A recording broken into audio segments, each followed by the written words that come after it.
Сәлем баршаңызға. Қысқа азық дайындау кезеңі әлі аяқталған жоқ. Жаз мезгілі жеміс-жидек пен көкөністер көбейіп, бағасының да айтарлықтай төмендейтін кезеңі. Бұл кезде көптеген пысық келіншектер қыстың қамын жасап, қоймасын түрлі вареньеге немесе салаттар жауып толтырып алады.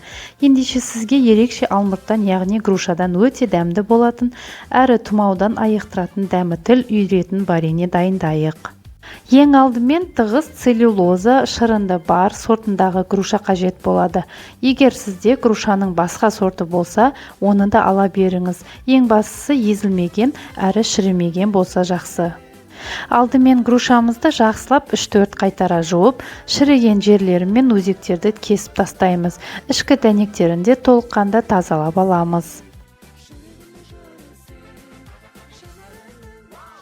Келесі кезекте грушамызды бөліктерге бөліп, 4 бұрыштап тураймыз. Өзіңізге ұнаған формада турасаңыз да жарайды.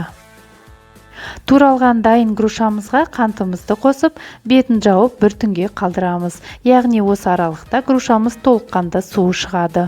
Уақыты жетіп, қақпағын ашып қарағанда, грушамыздың суы молынан шығып қайнатуға дайын тұр. Яғни тұрған бойда лимон суын қосып, содан соң ванилин қосып отқа қоямыз. Егер сіз сулы, шырынды груша алмаған болсаңыз, онда осы кезеңде сіз суды қоссаңыз да болады. Грушамыз бір қайнаған бойда араластырып, үстінен макты қосып, араластырып, көбігі шықса алып тастап отырамыз. Содан соң баяу отта 30 минут аралықта қайнатамыз.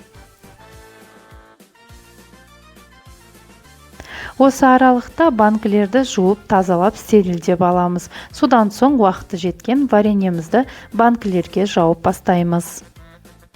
Ыстық банкімізге қайнап тұрған вареньемізді сұйығынан да, қоюынан да құйып, банкімізді толтырамыз. Стерилденген қақпақпен жауып, тығыздап, бұрап аламыз да банкімізді төңкеріп, бөлме температурасында салқындатамыз.